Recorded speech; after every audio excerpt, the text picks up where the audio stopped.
बड़ी खबर आपको संभल से बता दें, जहां पर जामा मस्जिद में एएसआई की टीम पहुंच गई है। एएसआई की टीम अब से कुछ ही देर पहले जामा मस्जिद पहुंची है।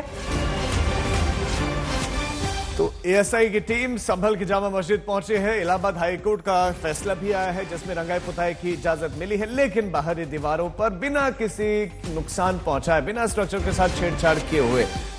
अनमोल बाली वहां पर मौजूद है। अनमोल, एएसआई की टीम का वहां पर क्या रोल है, क्योंकि कोर्ट का आदेश तो आ चुका है, उसी की पालना की जाए और अवमानना किस तरह से ना हो, ये देखने के लिए वहां पर पहुंची है वो। नेहा, इस समय मैं संभल की शाही जामा मस्जिद की तस्वीरें आपको दिखाऊंगा कि जहां मैं खड़ा हूं। इस समय मैं बैक साइड पे खड़ा हूं और कुछ ही देर पहले यहां देखा गया था कि एएसआई की टीम जो है, मस्जिद कमेटी के लोग थे, यहां पर पहुंच चुके हैं। आप देख सकते हैं कि ऊपर से वो निरीक्षण कर रहे हैं, क्योंकि कल इलाहाबाद हाई कोर्ट से शाही जामा मस्जिद कमेटी को एक बड़ी राहत मिली थी। उनको रंगाई पुताई के लिए, व्हाइट वॉशिंग के लिए जो अनुमति मिली थी, उसी को देखते हुए जो एएसआई की टीम है यहाँ पर निरीक्षण करने के लिए पहुंची है और साथ ही मस्जिद कमेटी के भी उनके साथ लोग हैं। वही मैं आपको तस्वीरों में दिखाना चाहूंगा कि आप देख सकते हैं कि कितनी बड़ी ये दीवार है। तो यही इसी बड़ी दीवार पर रंगाई पुताई और व्हाइट वॉश के लिए जो अनुमति मांगी गई थी, पर कुछ शर्तों के साथ कोर्ट ने अनुमति दी कि ये जो रंगाई पुताई होगी एएसआई की निगरानी के नीचे होगी। उसी को देखते हुए जो आप तस्वीरें देख सकते हैं शाही जामा मस्जिद की, जहां अभी जो एएसआई की टीम है और जो मस्जिद कमेटी के लोग हैं यहाँ पर दौरा कर रहे हैं, निरीक्षण कर रहे हैं। वही तस्वीरों में ये भी दिखाना चाहूंगा कि होली के मद्देनजर जो दीवार है उनको भी ढक दिया गया है। तो आप देख सकते हैं कि होली को लेकर एक तरफ तो प्रशासन मुस्तैद है और दूसरी तरफ कल कोर्ट के फैसले के बाद जो एएसआई की टीम है वो भी यहाँ पहुंच चुकी है। अनमोल, ये बताएं कि ये जो रंगाई पुताई का कार्य है, ये कब से शुरू होगा, कितने दिनों में ये पूरा करना होगा?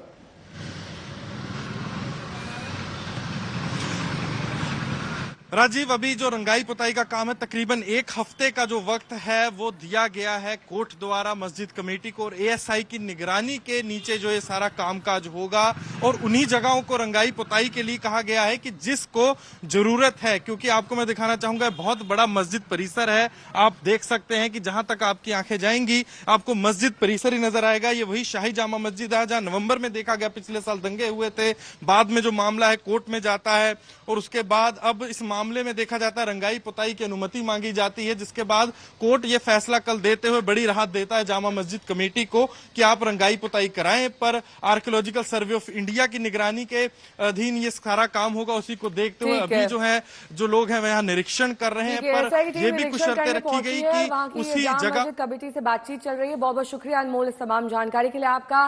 तो पर्व त्योहार खुशियां लाती है, हम सभी जानते हैं, भाईचारे का मिसाल होता है पर्व, लेकिन प्रेम का संदेश भी देता है। इस रंग बदलती सियासत ने त्योहारों पर एक नई इबारत लिख दी है। इस बार होली जुमा साथ है, कायदे से खुशियां दोगुनी होनी चाहिए, लेकिन हालात यह है कि शहर शहर अलर्ट पर है, सुरक्षा बढ़ा दी गई है और चौकसी चरम पर है। 10 शहरों की तस्वीरें हम आपको दिखा रहे हैं। संभल, दरभंगा, दिल्ली, मेरठ, भोपाल, शाहजहांपुर, लखनऊ, चंदौली, नोएडा और अलवर।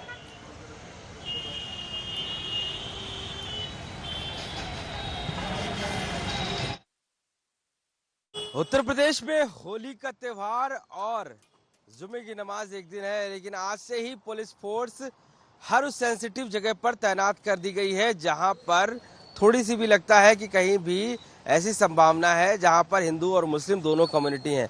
मैं इस समय लखनऊ के ही पुराने लखनऊ में सतखंडा चौकी के पास हूँ और आप देखिए यहाँ पर जो पुलिस फोर्स है वो सुबह ही पूरी तरीके से अपनी जो चार्ज लेते हुए तैनात है। यहाँ पर आपको हम दिखाएं अगर तो होलिका दहन भी की जाएगी, चूंकि ये पुराना लखनऊ है, थोड़ा मुस्लिम बाहुल्य क्षेत्र है यहाँ पर, इसलिए यहाँ की जिम्मेदारी ज़्यादा बनती है। पुलिस फोर्स सुबह से ही इन सभी जगह पर तैनात कर दी गई। दूसरी तरफ आप देखेंगे जो मस्जिद है यहाँ पर, उसमें चूंकि नमाज भी होनी है, तो एक जिम्मेदारी के तहत यहाँ पर पुलिस फोर्स को पूरी तरीके से तैनात कर दिया गया। यहाँ पर जो लोग हैं उनको लेकर भी कहीं ना कहीं आपस में बातचीत करके लोगों को अवेयर किया जा रहा है कि किस तरीके से होली जलानी है।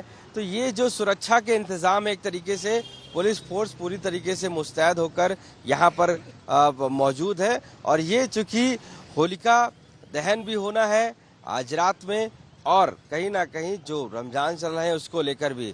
और ये जो पूरा एरिया है ये पुराना लखनऊ का घंटाघर एरिया को कवर करता है, सतखंडा चौकी है और यहीं से आप मस्जिद भी पाएंगे और होलिका भी एक ही जगह पर। तो ऐसे पॉइंट्स बहुत कम है जहां पर मस्जिद के पास में होलिका दहन हो रहा हो, तो ऐसे में पुलिस की जिम्मेदारी भी बढ़ जाती है।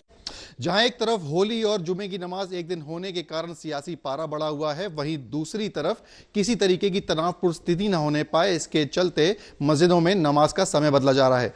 इस वक्त मैं मौजूद हूं कानपुर की 200 साल पुरानी जामा मस्जिद के बाहर, जहां पर इस बार 2:30 बजे नमाज अदा करी जाएगी और जिसको लेकर सर्कुलर भी यहां पर मस्जिदों में लगा दिया गया है। पीछे अगर आप मेरे विजुअल्स में देखेंगे तो बकायदा लिखा हुआ है जरूरी ऐलान, दिनांक 14 मार्च 2025 बरोज जुमा को देश बंधुओं के त्योहार होली को देखते हुए जामा मस्जिद पटकापुर में जुमा की नमाज 2:30 बजे होगी। तमाम मुसलमानों से अपील की जाती है कि घरों में रहकर रोजा रखें, कुरान की तिलावत और खुसूसी दुआओं का एहतमाम करें, आवश्यक रूप से सड़कों पर निकलने से परहेज करें, तय समय पर ही मस्जिद तशरीफ लाएं। इस तरीके का सर्कुलर मस्जिदों में लगाया जा रहा है ताकि जो लोग एक दिन पहले यहां पर नमाज अदा करने आते हैं उनको इसकी जानकारी होने पाए और वो होली के दिन उतने ही बजे निकले जब आवश्यक हो और 2:30 बजे यहां पर आके नमाज अदा करने पाए। इसके साथ ही कई ऐसे मस्जिद हैं जहां पर समय जो है वो 2:45 बजे रखा गया है, जहां पे 2:45 को नमाज अदा करी जाएगी, जहां पर मुस्लिम आबादी जो है वो ज्यादा है। ये मस्जिद कमेटी द्वारा डिसीजन लिया गया है जिसके लिए यहाँ पे नोटिस चिपकाया गया है।